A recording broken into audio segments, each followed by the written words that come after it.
May Christmas tree ba? Tinapon. Kita ko ana lang ilaw. Na? Alam mo kagabi mayroong na disgrasya dito, babe. Kagabi mayroong na disgrasya dito. Mayroong na aksidente dito kagabi. Tapos akala ko kinuha na yung sasakyan kasi mayroong mga pulis. Yun pala oh. Nakita ko sa inyo mga bisdak. Grabe.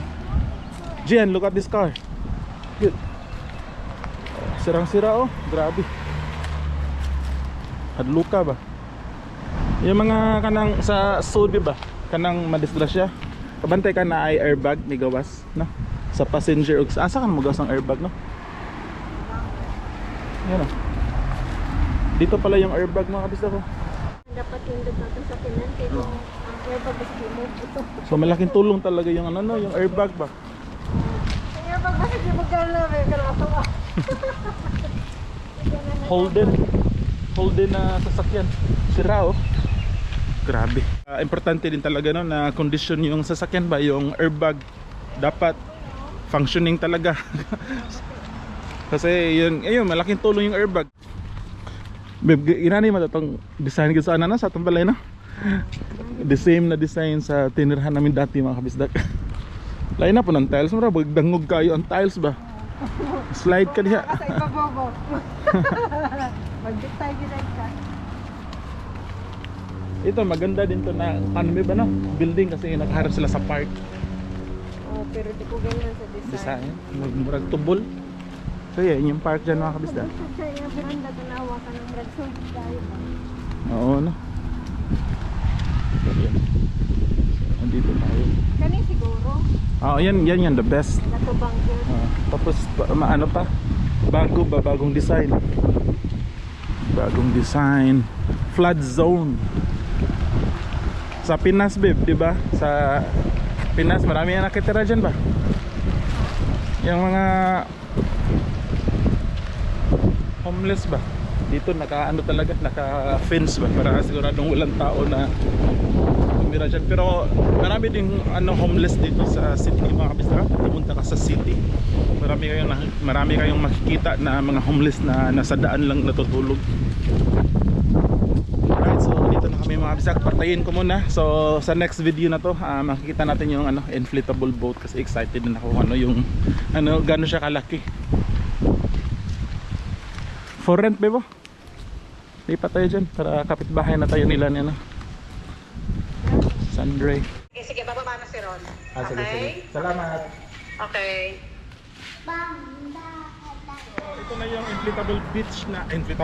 inflatable boat na binili ng kaibigan namin na nagpabili na rin kami. So maganda siya mabisa kasi good for 3 persons, so pang tatluhan na. So mamaya pagdating sa bahay pakita ko sa inyo, tingnan natin yung mga features, yung mga functions niya. So sabi ng kaibigan ko na try na daw nilang i-inflate, so madali lang daw kaya maganda.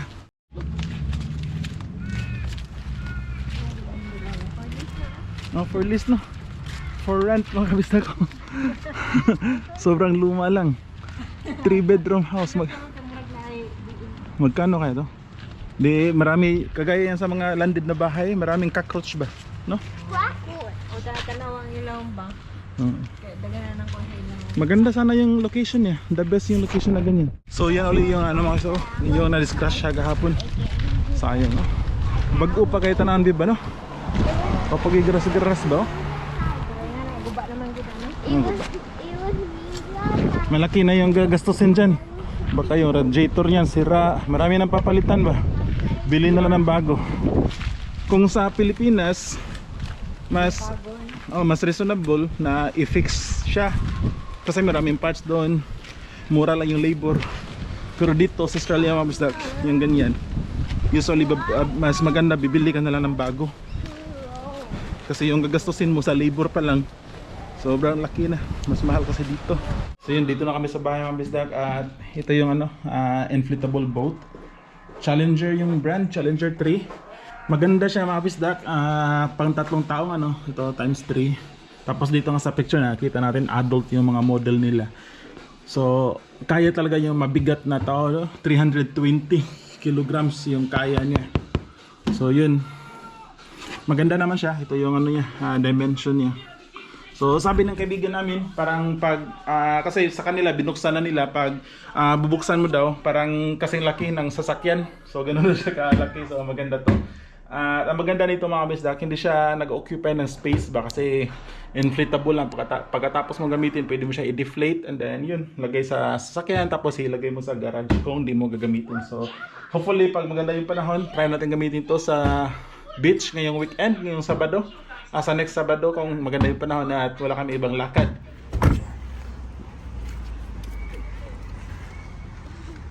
Gian, you eat your lunch, okay? Yesterday you didn't eat your lunch. You need to eat your lunch. Not always playing. Tell Noah, before I play I need to eat my lunch. Daddy said, okay? Bye-bye, have fun. Nandito kami sa school ni Gino Kabisdak. And then Friday ngayon. Alright, so uwi muna kami sa bahay mga kabisdak para magtrabaho. Friday ngayon. Nagluluto ako ng dinner namin mga kabisdak. So yung lulutuin ko is munggo. Ito, munggo yung lulutuin ko mga kabisdak. Kasi timing kanina, yung kaibigan naming Pinoy na mayroong backyard sa bahay nila, si Jay. Shout out pala kay Jay. Pre, sobrang salamat sa binigay niyo ni Rose tsaka ni Tita, yung mama mo. Sobrang salamat, binigyan niya ako kanina sa school ng mga gulay mga kabisdak. Grabe, ang dami ito. Dahon ng ampalaya. Tapos meron ding ampalaya mga kabisdak, di ba? Tingnan niyo to mga kabisdak. Itong ampalaya, di ba? Grabe, napaka-healthy, napaka-fresh niya tingnan. Tapos alam niyo ba mga kabisdak na itong gulay na binigyan nila is mga tanim lang nila to sa backyard. Kaya di ba napaka self-sustaining. Grabe, di ba? Ang ganda. Nagtanim lang sila sa backyard. Tapos ang dami na. And then, meron pa. Dami pa nito mga kabisdak. Merong merong sili. And then meron pa dito mga kabisdak. Tawag nito kamuti ata to. Masarap to siya sa stir fry. And then ano pala, nakalimutan ko ang tawag nito pre. Pasensya. Tapos ito rin dahon ng kamuti ito mga bisdak. And then yun, so bukas lulutuin ko tong iba bukas para sa lunch namin ni Ami is stir fry ko. So ngayon ito munang dahon ng mga bisdak, dahon ng ampalaya. Grabe talaga yung ampalaya dila ba di mga bisdak. Grabe. Pakita ko kay Ami. Babe, where's Mama? Mama's taking a shower. Babe, where are you? Yun, naligo pala si Ami. Sige, Mazak. Grabe, di ba? Ang niya tingnan, ang fresh niya tingnan. Pangit yung panahon mga kabisdak. Uulan mga kabisdak, sama ng panahon, makulimlim. So ano pala ngayon mga kabisdak, no? Thursday afternoon. And then, ngayon, alas 6 ng hapon, pupunta kami sa mall. Kaya samahan nyo ako ngayon mga kabisdak. Pupunta tayo dito sa basurahan. Tapon ng basura mga kabisdak. So ito yung basura area namin mga kabisdak, no? Yan dyan. So yung red, general waste. Tapos yung yellow is recyclables. And then itong building namin mga kabisdak, merong naka-assign every Monday morning. Parang merong empleyado ba yung cleaner or building maintenance. Lalabas na yung mga basura dito para i-pick up ng garbage truck. Monday morning yung collection dito sa amin mga kabisdak, no? At alam nyo ba mga kabisdak, sa banda dun meron ng karatula na nakalagay dun, warning sign. Itong street na to nilagyan ng warning dun na marami daw nagtatapon ng mga bulky items na hindi naman hindi naka-schedule sa council. Yung basta-basta itapon na lang ba, halimbawa magtapon ka ng mga, let's say, mga furniture, mga sirang furniture, hindi mo kasi siya basta-basta na itatapon dito mga kabisdak. Kailangan na tumawag sa council, parang yung barangay, kung sa atin pa parang munisipyo or barangay hall, yung ganun. Kailangan mo magpa-schedule ng pick up ng mga bulky items mo. So yun mga kabisdak, samahan nyo kami, pupunta tayo sa mall kasi samahan nyo kami, pupunta kami sa mall kasi ngayon Thursday. So every Thursday matagal magsara yung mga shops dito. So every Thursday lang, usually mga nasa 8 PM. And then normal days kasi yung ibang araw hanggang alas 5 lang ng hapon. So doon kami kakain ng dinner kasi hindi kami nakapagluto. And then bibili din ako ng bike mga kabisdak. So matagal ko ng plano. So sabi ko kami gusto ko ng bike para makapag-exercise ako kasi ngayong mga kabisdak, ngayong this past few months, ngayong taon na to sobrang laki ng tinaba ko, sobrang laki ng ano, yung wala kasi ako exercise mga kabisdak kasi di ba na-injured yung tuhod ko. So natatakot pa ako maglaro ng basketball kaya naisipan ko na bumili ng bike para makapag-bike para makapag-bike ako dito sa area namin. And then mag-vlog na din mga kabisdak, samahan niyo ako mag-bike. So ano tayo, biking vlog, ano ba tawag, cycling vlog, bicycle vlog.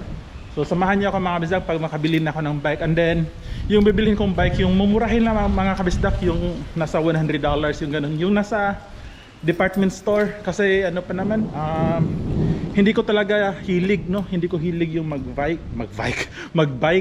Pero pag nagustuhan natin yun, baka bibili tayo ng medyo mahal-mahal, yung mga may brand na bisikleta. Kita nyo yan mga kabisdak, no? Sobrang kusog hangin dito, no? Oo, napalit na yung payo. Grabe. Mato lang kami. Napalit ka. Alright, let's go guys, let's go.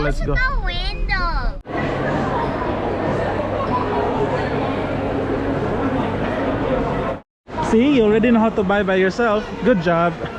Alright, so let's eat guys. Kain muna kami mga kabisdak. Ito yung dinner namin ngayon. Ganda nito mga kabisdak ko. Ganda. Meron pang ano dito, merong spring. Meron ding shock. Pero hindi ito yung bibili natin mga kabisdak kasi mahal siya. $300 something. Kasi yung gusto ko itong mumurahin lang mga kabisdak, ito $119. Okay na ako sa ganito mga kabisdak, di ba? So ito $119 mga kabisdak, ayos na di ba? Kasi pag nagustuhan ko yung biking, plano ko bumili ng medyo mahal na bike, yung nasa mga $500 or $600. Kasi pag bibilhin ko yan, mas marami pa kasi magaganda, yung mas solid pa ba. So yung bibilhin ko dito sa Big W is ito lang. Ayos din mga kabisdak. Hindi ako expert sa bike mga kabisdak, hindi ako marunong pumili. Tinanong ko yung kaibigan ko na mahilig mag-bike, sabi niya okay na daw yung mga bike dito sa Big W. Kung purpose ko is lang yung dito sa Marylands lang ba, dito lang sa area namin mag-bike ako, kaya yun. Alright, okay na daw kabisdak. Sakto lang yung height sa akin mga kabisdak, oh. Di ba? So abangan nyo mga bisdak, hopefully this weekend makapag na tayo, no? Hindi ko siya mabili ngayon kasi nagsasakyan kami. Kailangan kong bumalik dito na maglalakad lang ako. Meron dito yung mga bisdak, oh. Maganda din to mga bisdak, oh. $139, di ba? Kasi ito $119. Ito na lang yung bibilin ko kasi mayroong pang ganito ba design. $139. So ito yung bibilhin ko siguro mga kabisdak. So excited ako mga kabisdak mag-bike.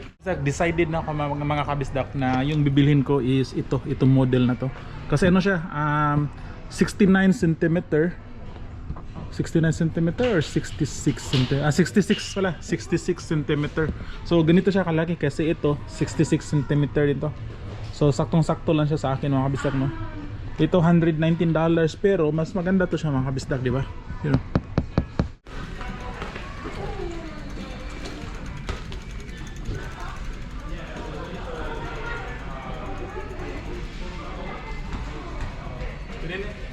Nakanakita dito $140. Come here. Okay. $140 eh.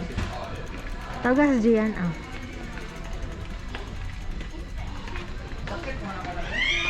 Ha? Magtaas naman po siya kayo.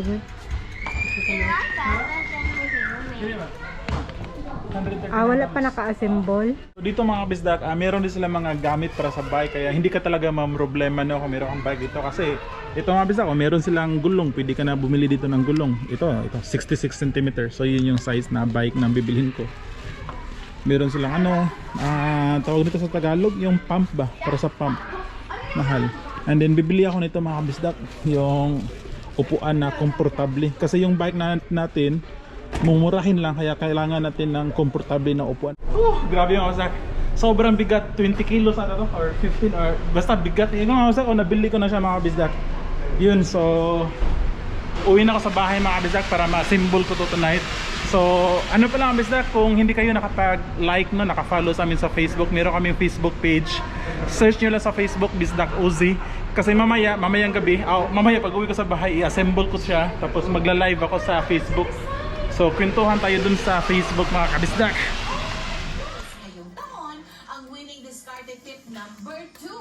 during free time, tsaka karumaki. Itong pandemic to. So yun mga kabisdak, sa wakas natapos din tayo mga kabisdak, no. So sa mga nag-follow sa Facebook page, siguro nakita nyo yung live ko kasama si Gian, inassemble natin tong bike natin. So hopefully mga kabisdak, ngayong Sabado makapag first test tayo ng ating cycling vlog. So ngayon mga kabisdak is Friday, so very excited kami ni Ami na matapos yung araw na to kasi this whole week sobrang busy sa trabaho. So pag hindi kami napagod, siguro kakain kami sa labas mamaya kasi meron pa kaming voucher yung sa government. Meron pa kami mga $50 na voucher, so saktong-sakto yun pag kakain kami sa labas. So in the meantime, luto muna ako ng lunch namin mga kabisdak. So ang dami naming hugasin mga kabisdak, ganito talaga yan pag pag working days kasi wala kami time maghugas sa morning. So usually naghugas kami after lunch or pag pagtapos na kami sa trabaho. So yung lulutuin yung lunch namin ngayon is itong dilis. So salamat pala kasi hindi ko alam yung Tagalog term ng tuyo na to. Marami nag-comment sa the other vlog ko na tinanong kung ano ba yung Tagalog ng dilis pala, dilis. Kaya salamat no sa mga nag-comment. So yun, dalawa, meron pa isa dito, dalawang bag yung lulutuin natin. Hindi mainit na kaya to. Try muna natin to mga ito. Hindi pa pala mainit. So painitin muna natin mga kabisdak bago natin ilagay yung yung isang pakete ng dilis. Ito yung sukang pinakurat mga kabisdak. Ito yung gagamitin natin to. I-mix natin sa dilis. So ito yung paborito kong ginagawa mga kabisdak sa dilis. So sakto na yan kasi sayang din yung pinakurat. Kailangan natin tipirin itong pinakurat mga kabisdak kasi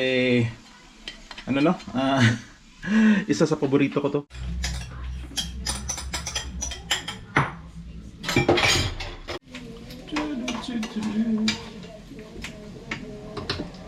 Alright.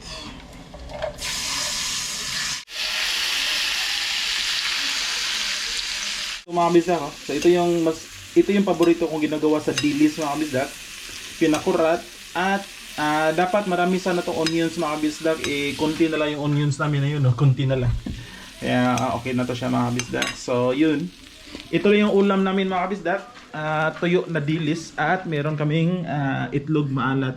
Alright, so kain na. Babe, kain na tayo babe. Nood pala kami na mga kabisdak, Pinoy Big Brother. Ayun si Raf. Si Raf yung LGBT, tsaka si Kathleen na galing Amerika, nag-aaway. Ba't nag-aaway yan sila babe? Ay, marag nalain daw sa Kathleen. Yun mga kabisdak ko. Si Ami, pambansang marites to ng Australia mga kabisdak. Yeah, I'll get one. Kaya kanang buwad ang sudan ba?